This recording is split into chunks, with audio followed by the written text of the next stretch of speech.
तो एक नए सेशन में फिर से आपका स्वागत है। मैं आलोक शाही एक नए वीडियो के साथ फिर आपके सामने उपस्थित हूं। हत्या या स्वाभाविक मौत, एक्सीडेंट या कॉन्स्पिरेसी, इसी में उलझ के रह गई है ईरान के प्रेसिडेंट इब्राहिम रईसी की हत्या। आपको मालूम है कि इब्राहिम रईसी को तेहरान का बूचर भी कहा जाता है। तेहरान का बूचर उन्हें क्यों कहा जाता है? क्योंकि मालूम है कि 2021 के इलेक्शन में वो हसन रूहानी से हार गए थे, और हसन रूहानी से जब वो हार गए थे तो जो ईरान के सर्वोच्च इस्लामी कह सकते हैं शरिया कानून विशेषज्ञ, जिनको सर्वोच्च नेता माना जाता है, आयतुल्लाह खमनैनी, उनका इनके ऊपर इतना बर्दाश्त था कि उन्होंने इनको सुप्रीम कोर्ट का जज बना दिया। और जब सुप्रीम कोर्ट का जज बना दिया तो इन्होंने ऐसे ऐसे फैसले दिए, मौत के इतने फैसले सुनाए कि 40,000 लोगों को मौत के घाट यानी फांसी के फंदे पर चढ़ा दिया गया। तभी से इनको बूचर ऑफ तेहरान कहा जाता है।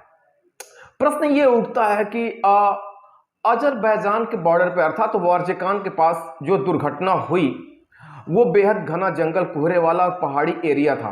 उनके साथ 3 हेलीकॉप्टर चल रहे थे। एक अमेरिकन 212 था और 2 और हेलीकॉप्टर उनको पीछे से कॉपी कर रहे थे। ठीक, तो माना यह जा रहा है कि इनका ही हेलीकॉप्टर अर्थात 212 ही क्रैश क्यों हुआ। जाहिर सी बात है, पहली बात तो ये उठ के आ रही है कि एक कॉन्स्पिरेसी है, अमेरिकन कॉन्स्पिरेसी हो सकती है, जिसको भले से उसने जो है ईरान को वो हेलीकॉप्टर दिया था, टेक्नोलॉजी उसके पास थी। दूसरी बात ये कहा जाता है कि इजराइल की जो मोसाद है वो इतनी टेक्नोलॉजी में माहिर है, वो जैसे इसके पहले उसने इजराइल सीरिया पे हमला करके ईरान के ब्रिगेडियर जनरल मोहम्मद रेजा जिहादी की हत्या कर दी थी। इजराइल ने ईरान के मोहम्मद रेजा जिहादी की हत्या की थी। फिर भी बहुत शोर मचा था कि हुआ था कि इजराइल ने हत्या किया। इजराइल ने खुलेआम कहा कि हाँ, महन ने उनका सीरिया के दमिश्क में हत्या कर दिया है। इसलिए ईरानी लोग ये मान के चल रहे हैं कि इजराइल ने ये हत्या किया है। और जबकि इजराइल के ही एक बड़े अधिकारी ने कहा है कि ईरानी प्रेसिडेंट के मौत में उनका कुछ लेना देना नहीं है। और एक आश्चर्य की बात आपको और बता दूं, जहां पूरी दुनिया से शोक के संदेश आए हैं, वहां अमेरिका और उनके पिछलग्गू पश्चिमी देशों ने एक कमेंट भी पास नहीं किया है। आपको ये बताना होगा कि जो न्यूज़पेपर हैं उसमें निकले क्या क्या है। देखिए, एक न्यूज़पेपर ने कहा कि what president Ibrahim Raisi's death means for Iran, मतलब प्रेसिडेंट इब्राहिम रईसी के मौत का ईरान के लिए क्या मतलब होगा, मतलब ईरान के लिए मतलब दुनिया के लिए क्या मतलब होगा। दूसरा कहता है इब्राहिम इस Israel hand revenge to Iran president fatal chopper crash। जबकि तीसरा न्यूज़पेपर कहता how was Raisi link to anti hijab protest. तो ये हुआ टोटल ये पेपर की हेडिंग्स जो निकल के सामने आई हैं। अब दूसरी बात आपको ये ध्यान देने वाली बात होगी कि ये जो चॉपर था, हेलीकॉप्टर था 212 जो अमेरिकन मेड था, ये 20-25 साल पुराना था।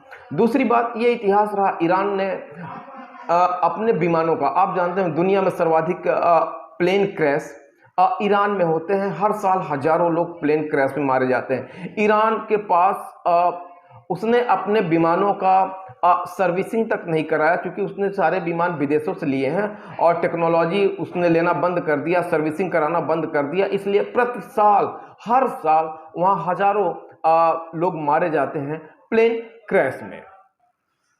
दोस्तों, आपको याद होगा कि इसके पहले अपने जनरल बिपिन रावत भी हार्ड लैंडिंग के शिकार हुए थे। उनका चॉपर जो है दुर्घटनाग्रस्त हो गया था, वो इसी तरीके से मारे गए थे। उसमें भी काफ़ी कयास लगाए गए थे कि क्या यह स्वाभाविक एक्सीडेंट है या फिर किसी कॉन्स्पिरेसी का हिस्सा है।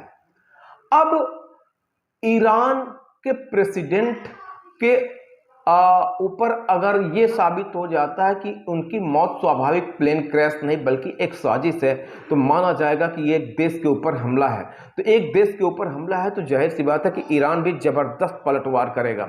तो क्या ये एक भीषण युद्ध का रूप लेगा?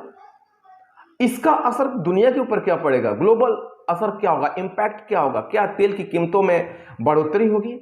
शेयर मार्केट गिरेगा? अभी तो भारतीय शेयर मार्केट के ऊपर कोई असर नहीं पड़ा है, क्योंकि आज इलेक्शन का दिन था और बंदी का माहौल था, तो शेयर मार्केट के ऊपर इसका कोई असर पड़ा नहीं। तो क्या इसके बड़े इंपैक्ट देखने को मिलेंगे? ये तो आने वाला वक्त ही बताएगा। लेकिन ये भी एक माना जा सकता है कि जैसे कहा जाता है कि इजराइल यानी उसकी खुफिया एजेंसी मोसाद को बहुत दिन से इब्राहिम रईसी की खोज थी और इब्राहिम रईसी को वो बूचर अफ्ताना तेहरान मानता है, हजारों लोगों के कत्ल का गुनहगार मानता है और ईरान पे इजराइल पे हमले का दोषी मानता है और उनको मानता था कि हमेशा से इब्राहिम रईसी जो ईरान का प्रेसिडेंट था वो हमास का समर्थक था। ये वो हमास जो हमेशा इजराइल पे हमले की ताक में रहता था और इजराइल पे हमला करता था।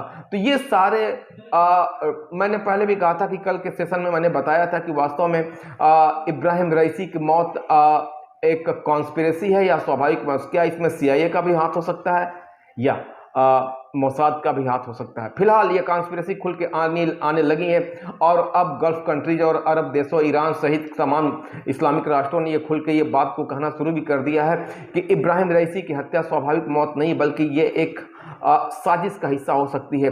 हालांकि इजराइल ने इस बात का खंडन किया है और अमेरिकी और तथा पश्चिमी देशों ने चुप्पी साध ली है। दोस्तों, आपका इस बात में क्या कहना है? कमेंट बॉक्स में लिख के जरूर बताएं।